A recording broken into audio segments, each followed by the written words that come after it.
বেশ কয়েকদিন থেকে যে জল্পনা কল্পনা চলছিল যে ছাত্ররা যে নতুন দল করতে যাচ্ছে, ছাত্ররা বলতে আমরা এভাবে আসলে বুঝবো যে বেশ কিছু ছাত্র বা ছাত্রদের একটা অংশ, কারণ এই গণঅভ্যুত্থানে অনেকেই ছিলেন। এখন তাদের একটা অংশ বৈষম্য বিরোধী ছাত্র আন্দোলন তৈরি করেছেন এবং তাদের একটু সিনিয়র যারা ইয়াং প্রফেশনালস তারা জাতীয় নাগরিক কমিটি তৈরি করেছেন।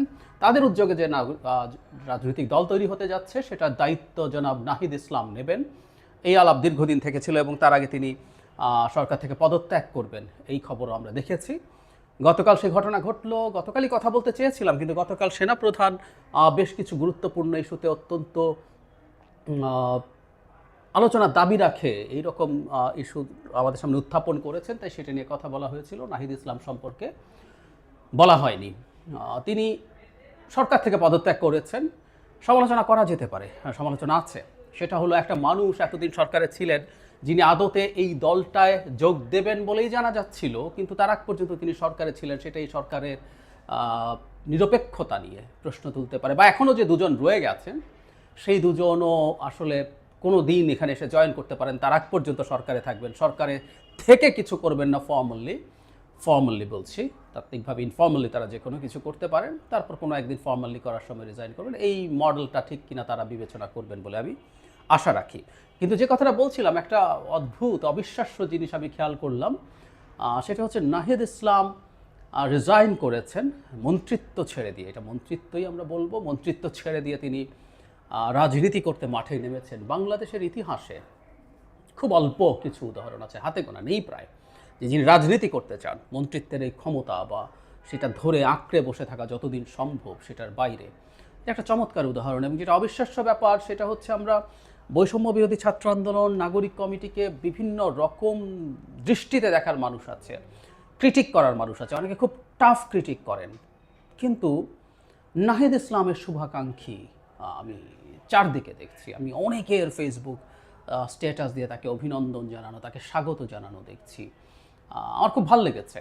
আমি আগে একদিন বলেছি আমি নাহিদের প্রতি আমার নিজেরও একটা বায়াস শব্দটাও কেউ ব্যবহার করতে পারেন আছে, কারণ উনি একমাত্র নন, আরও একই রকম ঝুঁকি একই রকম কাজ আরও অনেকে করেছেন, একই রকম সাহসিকতা অনেকে দেখিয়েছেন, অনেকে মারাও গেছেন।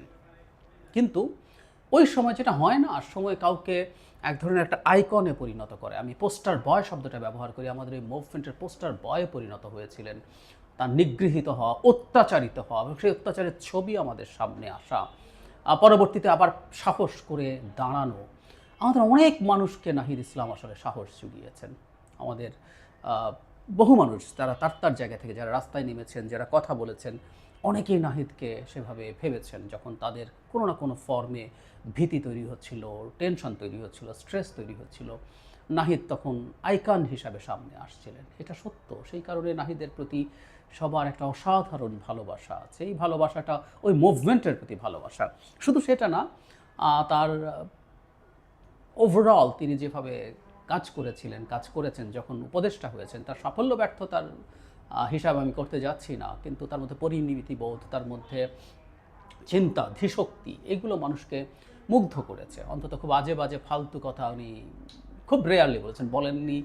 মানে একটা জায়গায় অন্তত উনি যখন মির্জা ফখরুল ইসলাম আলমগীরের একটা মন্তব্যের জবাবে একটা স্ট্যাটাস দিয়েছিলেন, দ্যাট ওয়াজ ওভার রিয়াকশন, যেটা তার স্ট্যান্ডার্ডের বিপরীতে।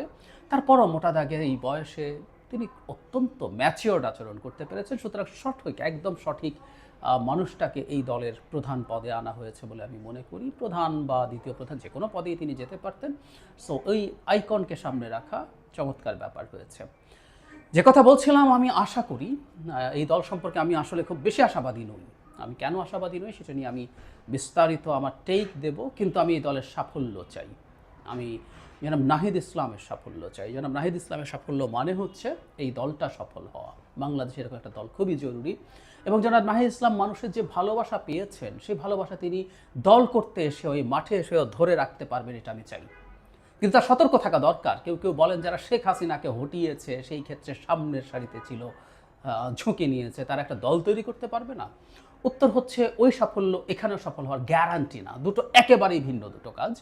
একটা সফল হলে আরেকটা স্পন্টেনিয়াসলি কেউ সফল হয়ে যাবেন, এটা মনে করা কোনোভাবেই উচিত হবে না।